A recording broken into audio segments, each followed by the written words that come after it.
Ang talambuhay ni Gregorio H. del Pilar. Ang buong pangalan niya ay Gregorio Hilario del Pilar A. Sempio. Siya ay pinanganak sa taong November 14, 1875 sa bayan ng Bulacan. Ang kanyang mga magulang ay sina Fernando H. del Pilar at Felipa Sempio. Siya ay may 5 pang mga kapatid at ito sina: Maria del Pilar pinanganak 1865, Andrea del Pilar pinanganak 1866, Pablo H. del Pilar pinanganak 1869, Julian H. del Pilar pinanganak 1872, Jacinto H. del Pilar pinanganak 1878. Siya ay nag-aaral sa paaralan ng Ateneo Municipal de Manila sa edad na 15 sa kursong Bachelor of Arts sa taong Marso 1896. Kukuha pa sana siya ng kurso na School of Arts and Trades. Kaso ito'y naudlot ng sumiklab ang rebolusyon. Dali-dali siyang umuwi sa lugar nila at nagpalista bilang magseserbisyo sa militar. Many months later. Habang sunod-sunod ang kanilang tagumpay maghimagsik sa Cavite, 3,000 na katipunero nagmarcha upang kunin ang lungsod ng Paombong, Bulacan. Isa si General Gregorio na nakimarcha bagamat may sabi-sabi na anden din siya sa Cry of Balintawak. Trivia muna. Ano ang Cry of Balintawak? Tinatawag din itong sigaw ng Pugadlawin. Ito ang pinakaunang rebolusyon ng ating mga katipunero laban sa Espanyol.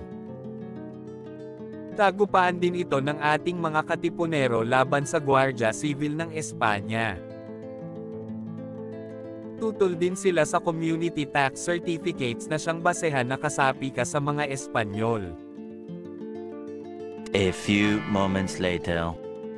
Bagong taon 1897 isa si Gregorio na nagdepensa sa Kakarong de Sili, isang lugar sa Pandi, Bulacan. At isa siya sa maswerteng nakaligtas at siyang mga kasama bago lubusang makuha ng Espanyol ang lugar. Dahil sa kanyang kakisigan at katapangan siya ay itinanghal na lieutenant at naging kapitan kalaunan. Taong Setyembre 3, 1897 isinagawa nila ang pag-atake laban sa mga Espanyol na nakagwardiya sa lugar ng Paombong. Natulog pa nga siya at 10 kasama sa basement ng kumbento. May nagsabi pa nga na nagdamit babae pa daw sila para makapagbalat kayo. At tagumpay naman sila, nakuha pa nga nila ang 14 na rifles ng kalaban. Dito nakuha ang atensyon ni Aguinaldo at pinarangalan ang ating bida bilang kapitan to Lieutenant Colonel. Ipinagdiwang ni Lieutenant Colonel Gregorio del Pilar ang kanyang promosyon. Gumawa siya ng bandila na para sa kanya at kanyang kasamahan sa batalyon. At may 3 kulay ito, asul na tatsulok sa gitna na para bang kahawig ng bandila natin ngunit pula ang sa itaas at itim sa pangilalim. Isa din si Gregorio del Pilar sa mga naglagda ng Republic of Biak na Bato. Republic of Biak na Bato. Isa sa mga rebolusyon laban sa pagpapatalsik ng Espanyol. Several days later. Habang nagnegosasyon ang Pilipinas sa Espanya, nabuo dito ang tinatawag na Pact of Biak na Bato. Pact of Biak na Bato. Pagbibigay ng amnestiya o pagwalang sala ng mga katipunero. At pagbigay pera danyos kapalit ang pagpapatapon nila sa Hong Kong. Several months later. Habang sila ay nasa ibang bansa, meron din naman silang plano sa kanilang pagbalik at babalik silang malakas. Kaya't nang matalo ng Amerika ang mga Espanyol sa Battle of Manila Bay. Muling nagbalik sina Aguinaldo, del Pilar at ang mga kasamahan. At nang pagka-uwi nila binansagan ni Aguinaldo si Del Pilar na diktador ng Bulacan at sa probinsya ng Nueva Ecija na hindi pinagkaloob sa iba. At balik trabaho si Lieutenant Colonel Gregorio nang siya ang nag-in-charge sa grupo ni General Pantaleon Garcia dahil ito ay may malubhang sugat. At naging successful naman ito sa kanilang operasyon. Siya ang in-charge sa parada ng mga militar at na-promote siya bilang Brigadier General o 1-star General. Ito ang malungkot na parte ng storya. The Battle of Tirad Pass.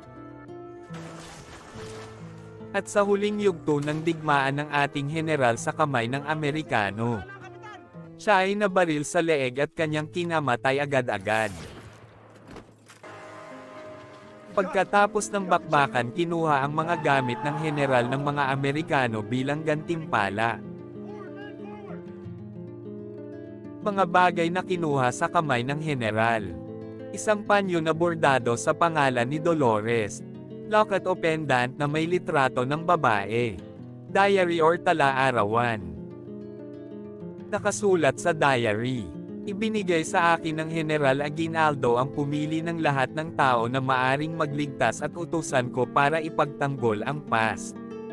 Napagtanto ko kung ano ang isang kakilakilabot na gawain na ibinigay sa akin.